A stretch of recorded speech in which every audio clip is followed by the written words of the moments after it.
All right. So, this week is the last week of April.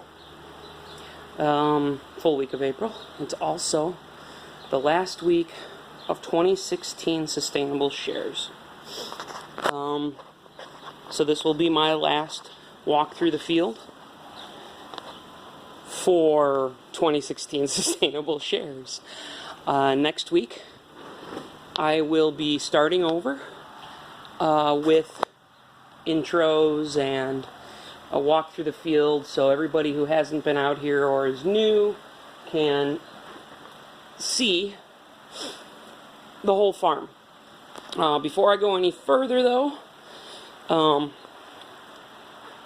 I just got to say thanks to all of the folks who signed up for this experiment over the last year. I think that we've really done a good job for what we set out to do. I know there were some bumps. I know, like, for example, greens were a little bit less than I had wanted them. Lots of reasons there, but I think as we finish off the year, especially these last 3-4 months, things have been excellent and have really shown that this sustainable share can work. Also, in case I haven't mentioned it before, or in case I forget later to write it down, any shareholders from 2015 that were part of this decision to do sustainable shares, and everybody else, I will let you know that last year, 2016, was our first year where the farm fully supported itself. Our beginning years back in 2010 and 2011, obviously we had jobs that were supporting parts of the farm, and after that, as we talked a couple years ago, it was always difficult. Well, not difficult, it just didn't happen. The farm could not carry its own weight, which is why we switched here. And like I said, I just want to let everybody know that the first year of this, while it was not enough to have extra money, it was the first year in our first 7 where the farm supported itself entirely. There were no loans or payouts, personal payouts or loans from family or friends, and that is absolutely wonderful. That in itself, thank you again for helping me make that decision, as well as participating in this experiment, which we obviously are continuing. Because of it, we have been able to add a lot because we've had more time. Obviously, the microgreens, which is what I've been working on just now, the tunnel outside, we've got the hard top on the greenhouse already.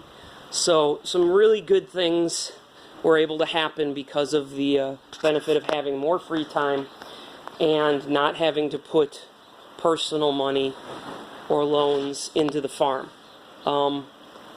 Yeah. So,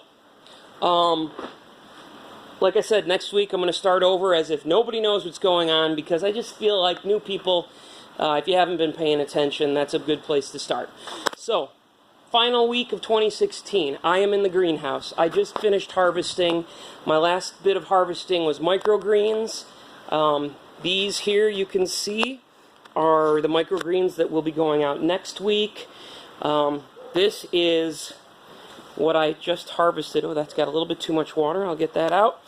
Microgreens, and then I have some weekend shares, so I hold a little back for the weekend shares because I don't like those microgreens sitting out for a few days.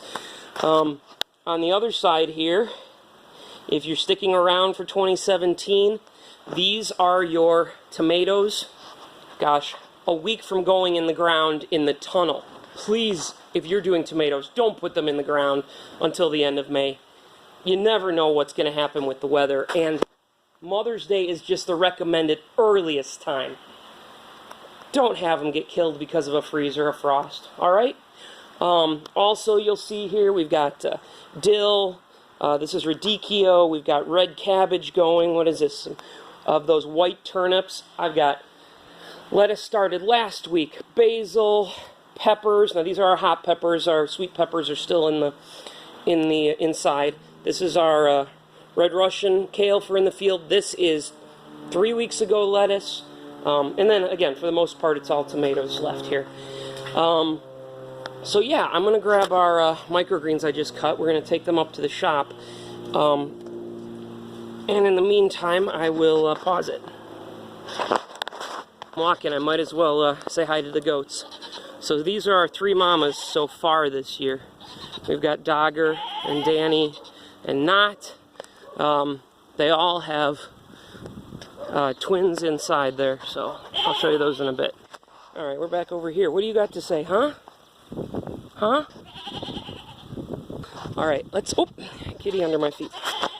Alright, so I'm going to do one last look out here at the tunnel for all of the 2016 shares. Look at those chives, almost ready to harvest. We did do some planting out here a couple days ago before the rain. We got beets and more spinach in the ground. We got peas seeded. You can see spinach there that's been outside. Wow, that stuff is, or has been in the ground since November. Look at that. So we'll be harvesting that in 2 weeks again. We have some tractors in for repair, so these little patches that we're planting are, you know, a substitute for right now. And then here is the tunnel at the end of the 2016 season. So we finished going down the mesclun row today. Next week we're starting back at the top. We'll also be hollowing out spaces in these middle 3 rows for tomatoes to be planted. You can see the cabbage over here. I've been harvesting little bits here and there. Like I said, I know it's flowering, but eat them, they're good, and the cabbage leaves are just cabbage. It's great. The onions, bunching onions, which will be harvested in a few weeks, or slowly in a few weeks to put in the new shares. I've talked about the kale we put in November that is going to seed, which is fine. We'll harvest those seeds and use them for planting next fall. Something else, you can't see them in here, but this whole area where there aren't kale flowers with celeriac, you're going to get those in shares. It's a whole year in the ground and not as big as we would have liked, but we're still putting them in shares.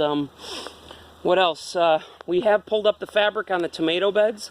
We just got to go through and get those weeded really quickly and, like I said, put them in. And then that right there next to that kitty, that is some sauteing greens. It's a lot of bok choy and kale, not as heavy in the mustards as the mesclun. We'll be harvesting that as it gets a lot bigger so that it can be sauteed up. And of course the chard. So that's the last look at the tunnel for the 2016 shares. We tried over the last week to get old tunnels pulled and fabric out of the ground. You can see it wasn't the easiest thing or the quickest. Way back there. No, I can't zoom. Wait, why can't I zoom? Okay, oh, there we go. Okay, so way back there, those are our beehives. This year, Marcy's going to be doing 3 separate hives, and then we'll have a 4th from our friend who put these out here last year. And hopefully that means within a year or 2 we'll be supplying our own honey, which is absolutely wonderful. I'm going to zoom back out. I want to go, you can see over there, that is our apple tree. Looks like it's going to be a good year, as long as we get some pollination. It is loaded with flowers, which last time that happened we got those 500 pounds of apples. The pear tree is flowering, almost done. And yeah, that's what I wanted to show you. These are the cherry trees that the cherry jams were made out of, and they flower a little bit off. This one is just finishing its flowering. It's probably got a few days left. This one finished earlier this week, and the other one over there is at the end of its cycle. So this one here, that's our apple pollinator. It's loaded with flowers. That's just amazing. We don't get many apples off of there, and they're not the best for eating. So let's go in and get a last look at the germination room. So this is a germination room.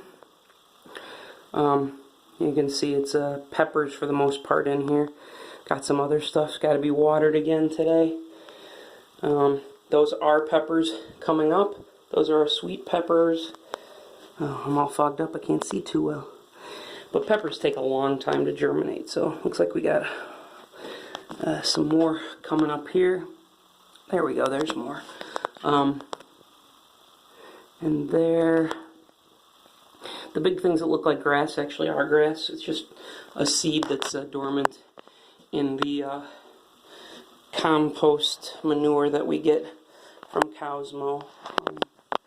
You can see some more there coming up, so we'll be moving these outside probably Saturday or Sunday, mostly because the temperature has dropped and I don't want them to go into shock. Alright, so I'm going to stop this again. Alright, so this is the last thing we're going to go over here. Look at our brand new ducks. Those standing upright are about a week and a day old. The brown ones are actually 1, 2, 3 days old each. The upright ones are called runner ducks, Indian runner ducks, and they will look like bowling pins once they're big. The other ones are the khaki Campbells that we have, and we just hatched those. They are hanging out in the office here, away from the cats and the dogs and the other chicks, because they're just messy, sloppy animals, and we don't want the other chicks to die. So, that's it. Again, thanks everybody from 2016. It's been a good year, and next week we start 2017 shares. See you later.